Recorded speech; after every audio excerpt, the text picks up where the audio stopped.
Next topic. This is the one where I'm going to get my shill badge back because here we go. Publishing July releases. Before we talk about Padawan, which is the topic of the thumbnail and of the show today, there were also 3 High Republic reprints that went out this week. Into the Dark, Out of the Shadows, and Midnight Horizon.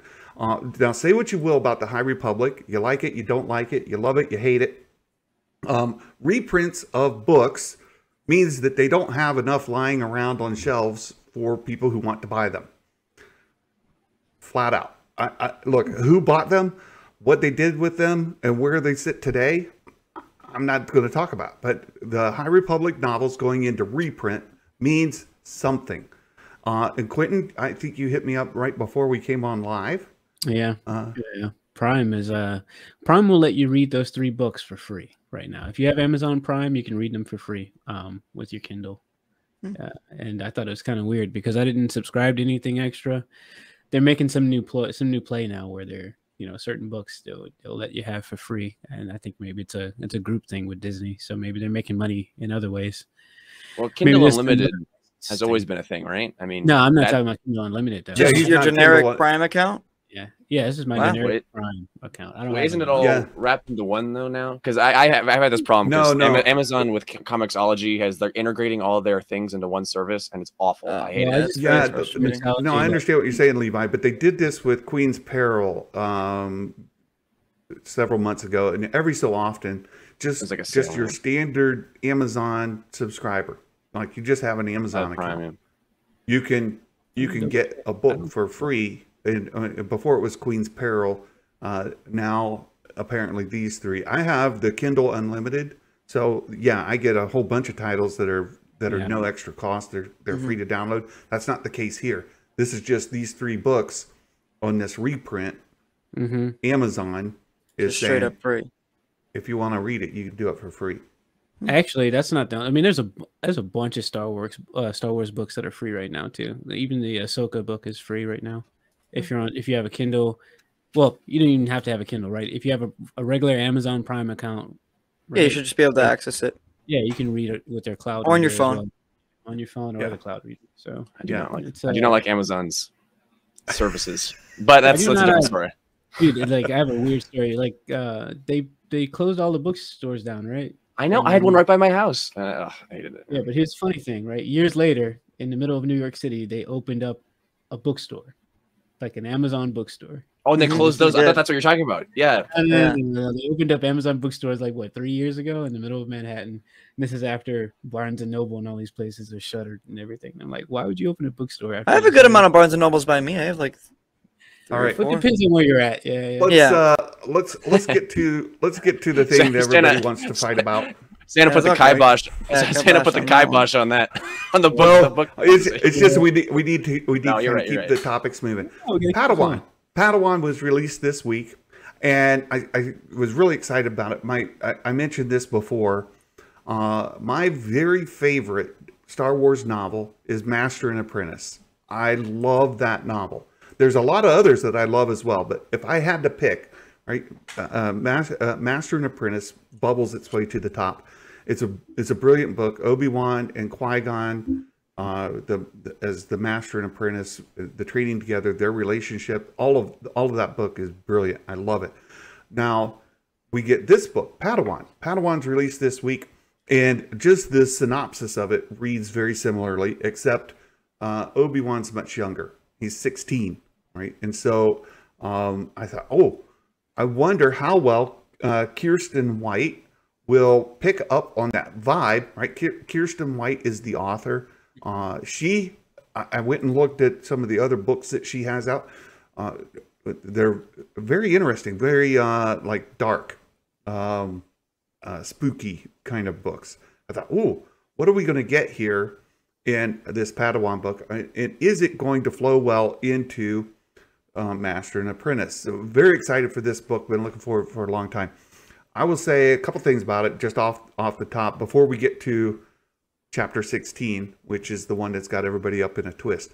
I thought Kirsten did a great job of getting into the psyche of a 16-year-old boy. I sent out a request to do an interview with her. Hopefully Disney will grant it. I don't know. But I sent out a request because I would love to find out how she got into the psyche of a 16-year-old boy. Like 16-year-old girl, I would understand. But as you're going through the book, Obi-Wan is really struggling because he doesn't feel like he fits in. Right? He doesn't feel like he is meeting the standards. He doesn't feel like he's getting the training that some of his peers are getting. He doesn't feel like he's advancing like his peers are advancing. And he doesn't know if he's on the right path in life as a whole. Is it, am I even cut out to be a Jedi?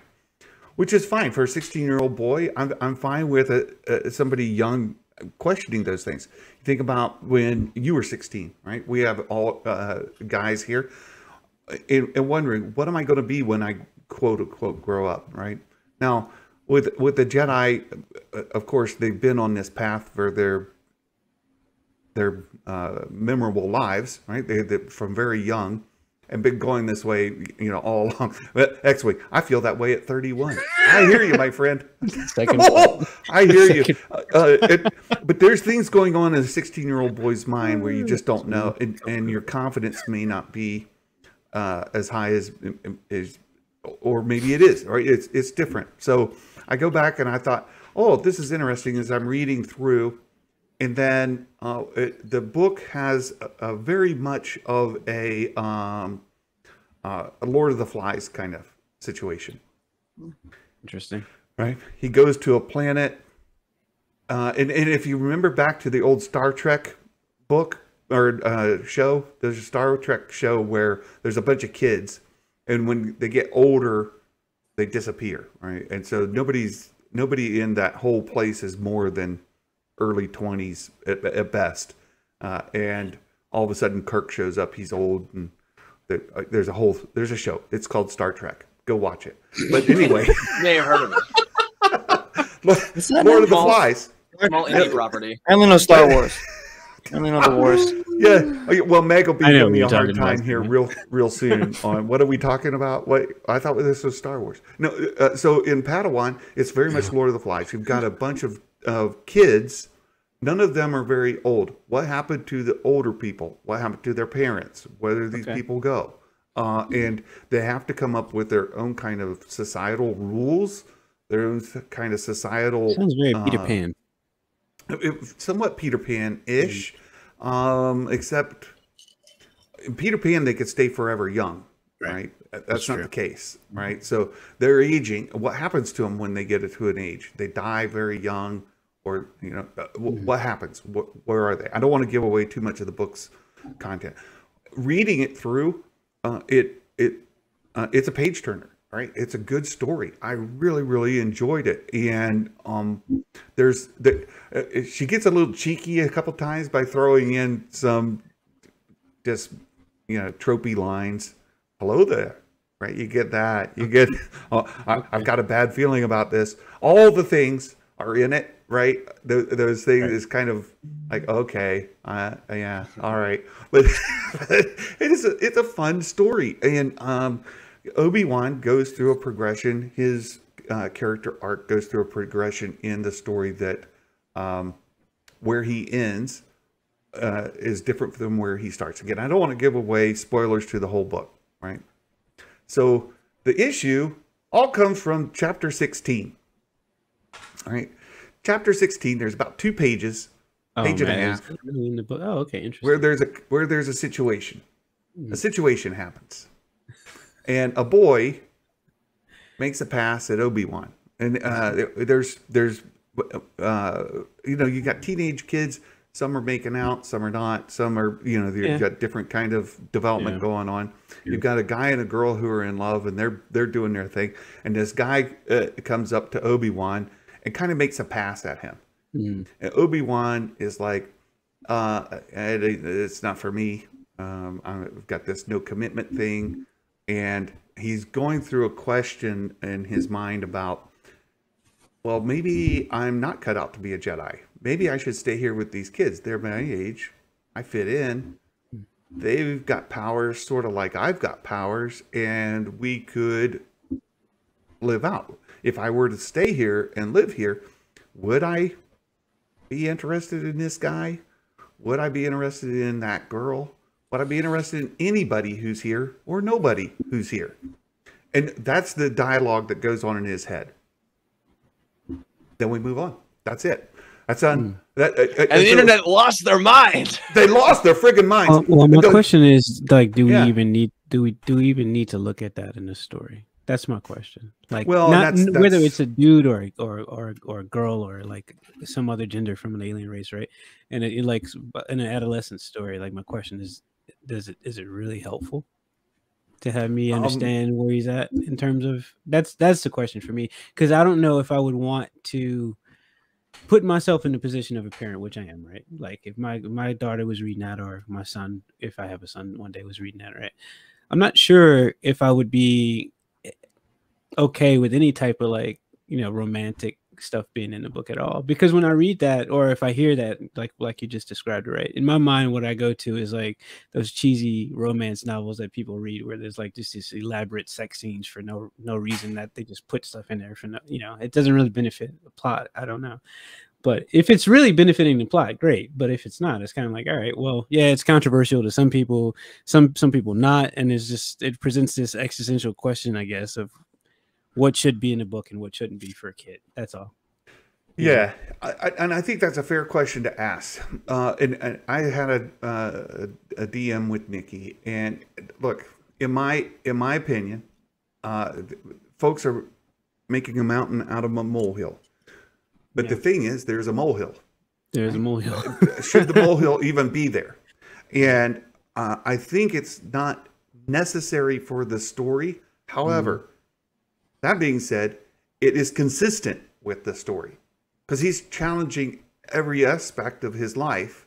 And a 16-year-old is full of hormones. Yeah, this is true. And these are some of the things that 16-year-olds deal with. If I can jump in, especially from a canon point of view, one of the things that gets overlooked about Obi-Wan a lot is that in the Phantom Menace, he's a 25-year-old Padawan. That's not always the normal, and that has a psychological impact on him if you read some of the expanded stuff. Like Anakin is a knight when he's 19. Obi-Wan is a Padawan still when he's 25. And exploring Obi-Wan's development has always been an interesting thing in the expanded stuff. And actually, there's a story already in canon, kind of similar with the kids. It's called Yoda's Secret War. It's from the original Jason Aaron run, where Luke has to go to a planet with all these kids, and that's the thing too, a parallel I drew.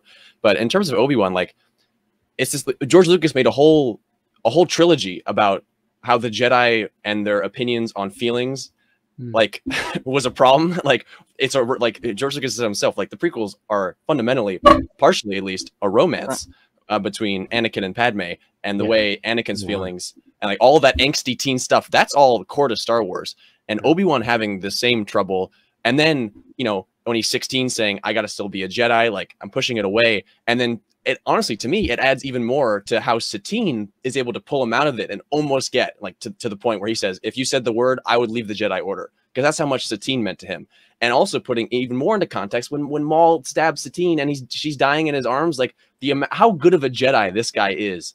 And then comparing that next to his Padawan, Anakin, who has to go through all of this teen angst stuff and falls on the other side of it. I don't know. To me, it's like perfect development for Obi-Wan in the canon context. I don't disagree with that. My point has nothing to do with whether or not it benefits like the reality of prequels or OT or or anything after. My point is just that I don't know if it really benefits to have it in there, in general for right. If it's aimed at younger people, like adolescents, right? Yeah, teens, like the comment said, teens are going to be teens, but that doesn't mean that I have to help a teen. Well, let me address something you said too, Jeremy, or Quentin. I saw Jeremy's super chat here, and we'll get to this in just a second. Something you said, Quentin, as a father who's raised two girls through their teenage years, there was a time, not when they were 16, but certainly when they were 11, 12, 13, pre-teens, early teens, where I was very engaged with what they were reading. I would read with them or to them, right? And if they were reading something, I read it because I wanted to be engaged in what they were absorbing, what they were being exposed to, and be able to put some context around it. Because I was concerned for my own reasons, right? I'm a conservative Christian dude. That's what I am. And I've shared that before. I was anxious about my kids being exposed to things that were counter to what my beliefs, our family beliefs are, what our values, family values are. Yeah. And I didn't want them to be swayed unduly. And so would a page, let's again be clear, this is a page and a half in a book, part of one chapter where he just asks, am I interested in romance at all? Guy, girl, any kind, any of these people. Are the blue ones over there okay? What about the ones that have fur all over them? Would I be interested in them? None of that, right? He's like, no, none of it's for me. And there are girls flirting with him and guys flirting with him. And it just is it's a page where one guy comes up to him. Would it have been a discussion point I had with my kids? Oh, yeah. Yeah, we would have had a discussion point. And would I have been appreciative that it was in the book? No, not at all. However, at my ripened old age and my kids being where they are, this is, again, a molehill out of, and some people are making a huge mountain out of it. No, I get that. People always make a mountain out of something that could be small. Yeah. And I'll go back to, but the molehill is there. It's definitely there. It goes back to what I said. It's like, everybody can enjoy what they enjoy, right? But there's going to be somebody within that group that enjoys something that's going to have worries, like, because of who they are, right? Like Levi is who he is, and it's his age.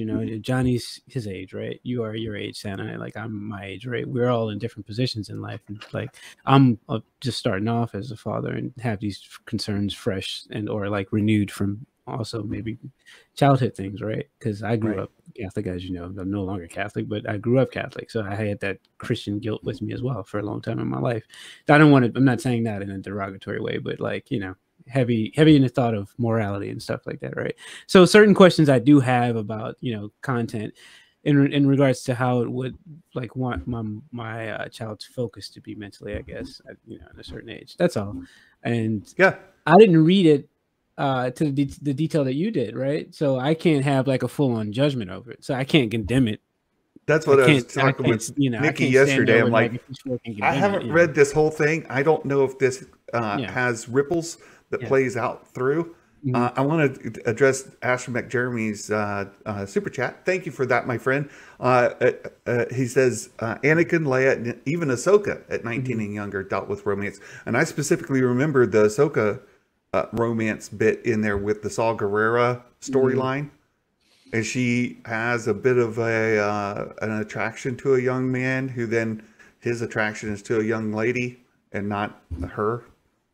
So I remember the jealousy there that she had. That was there. What's the difference? I don't think there's any difference. At the end of the day, and I don't want to give away too much of the book, and Obi-Wan, again, he's questioning things. He's 16 years old. His mind, his hormones, everything's in a weird place. And he's trying to figure out what's going on in here, right? And as it goes through the book, that solidifies and his direction begins to shape and it firms up. And where it ends, he's committed to continuing the story. It makes sense. And the way that you frame it, it doesn't, it does take away some of the harm in terms of like initial like hearing of the news, right? But the thing is that not everyone's going to take that moment to have a sec like that like a social opinion. That's where like the outcry comes from. They're like, they're not all hanging out with all of us in the chat and like, If I can also ask the question, like for me as a huge Star Wars reader, I don't know how many like actual adolescents are reading, like young adult, like I don't know any kids who are reading these novels. Somebody just you're out there, like I don't know if they are, like in terms of the I feel like there's a lot of us who are reading them are at least Well, that's the question, right? If there's a group like, of people who are like that upset about it, like somebody out there is doing it. Somebody's reading their kid this stuff, right? That's what I mean. That's what I'm saying. Because like somebody's using this as content to read their kid too, probably. It is a young adult reader, and it a is young like, adult. Yeah, I mean, exactly. It's targeted at a young adult audience. Right. I get you. Right. Yeah. I know. Look. I think this is a fair discussion to have, and I appreciate it. And Nikki and I had a very long talk about it yesterday. And I see Salty Texas Ranger. I see you guys, right? And I know that we had Knights of Melvin in here earlier. We had Melvin in here earlier. If he's still Melvin definitely has opinions. Levi's he definitely has. He does. He did a show on it as well. I just wanted to say this is not the Mount Vesuvius. We do not have a national disaster going on. The island is not being destroyed by volcanic ash. None of that's happening. Right. There's a thing. It passes, and it's within the this was the molehill is there. It is there, but within the context of the book, it fits. And I think the author did a really good job of getting into the mind, the psyche of a 16-year-old boy, and telling us a very good Star Wars story. I enjoyed it overall. I thought it was a great book. Not my favorite, but it's good, certainly good. I want to clarify, like what I'm saying has nothing to do with like, because I'm reading the chat on YouTube, so I just want to clarify something. What I'm referring to has nothing to do with anyone's preferences. So I want to state that clearly. No, so I get you. Anybody who thinks that can get that out of their head right now. I'm talking about like being like, so me having like the background that I have. I'm a little different when it comes to things like sexuality and talking about those types of things openly. I'm more conservative, like in general, over that stuff. I don't care about anybody's preferences or anything like that. The question is just overall for like people like myself. That's probably where that came from. Like some parents out there reading this book, which they shouldn't probably be reading it to someone under a certain age, right? If it's not made for them, that's why they have TV ratings, right? TVMA, TV NC-17, or like PG and all that stuff. There's obviously ratings for a book. So they can choose not to read it to their kid of that age as well, you know. It's just that some of them probably have more conservative leanings towards talking about sex openly. That's probably what it is. And then honestly, it's not as big of an issue, I think, as we're probably making it. Yep. Yeah. Very good. Go ahead. As a final non-serious point, I would love to hear the discourse in the 90s during the Callista trilogy when Luke Skywalker fell in love with a computer. I would love to know what the talk would have been like if the internet was around. Yeah, the internet made the world very small. Oh, this is funny. I just looked over at the YouTube chat because my melon chat. Yeah, that's what I was saying. It's just paused. It's frozen. So I follow quite far behind. So let me get caught up there, and then we do have a Patreon deal here. Yeah, kids are confused enough on their own without help from the books. I see that, Nikki, and I get the point where if you don't want your kids exposed to that kind of content, it's important you be involved in their lives. Not all parents are. Yeah. And some kids are getting more confused over the things they're being exposed to. And I'm not going to go too far down that rabbit hole because social political things, we're here to talk about Star Wars more than that. And so within the context of Star Wars, I will, I'll just touch base on it and acknowledge. Let's see. Robert Sinclair. St. Clair, a giant space slug has a human woman in chainmetal bikini on a leash. Well, there's that. Wait, what is this final solution talk? What is this shit? Into that. Yeah. Let's see. Astromech Jeremy. I'm just saying I'm not clear as to what the issue is about a guy hitting on another guy for a millisecond. It's right. I don't think exactly, Astromech Jeremy. There's not it's a millisecond. It doesn't carry through. All it is a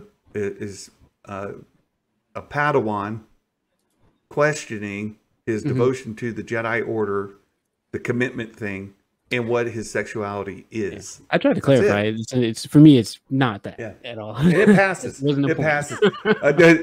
And then some of you get me. Matt Risman, Plagueis is still Santa's favorite novel. Yes. It's my favorite novel, not about Plagueis. No. True. Hey, Hego Damask to you. Oh my goodness, it's so good. Let's see what else. I've fallen behind on the chat. I just want to get caught up here. Plagueis is a great book. It is a good book. Don't get me wrong. I harsh on it all the time. I'm all the time picking on Plagueis, the novel, because it's not about Plagueis. It's a bait and switch. It's a bait and switch novel. A classic Disney bait and switch. It is. They got you with Plagueis. And they kept me with Palpatine. How dare they? I know. I'm like, young Palpatine. Nope, he's not even. When did Plagueis come out? Was that? No, it was 2012. So technically, 2012? I think it was right. Yeah, so it was right before the buy. Yeah. Oh, yeah. I agree about that because 2012 was the Mayan year where the world. So we entered into an alternate reality, and that's why we get Star Wars. Right, I forgot about that. Yeah, it's not them, it's us. Oh my goodness. I see X-Wing. You're right. Look, and there's something I mentioned to Nikki yesterday. What happens in this book is nowhere near what I see every single evening during primetime TV. Nowhere near. I see it on everything. It's in every platform. It's in every genre. It's across all media. Nothing here is to the level of that. So I that's why I'm thinking. That's why I said this is people making a mountain out of molehill. Yeah. This is not that. And to be enraged over this. Where are these people enraged at, though? Like, I don't see this enragement that you're talking about. Go catch Knights of Melvin. I see some enragement out there. Go catch Knights of Melvin, and not only that, there are others. Enragement exists, please. There's others that have touched base on it as well, but he kind of really went off the rails on it. But that's fine for folks that's that content. I'm not picking on him. I'm just saying that's what it is. But look, it's fine. It's fine. I do want to change the topic here just a little bit at the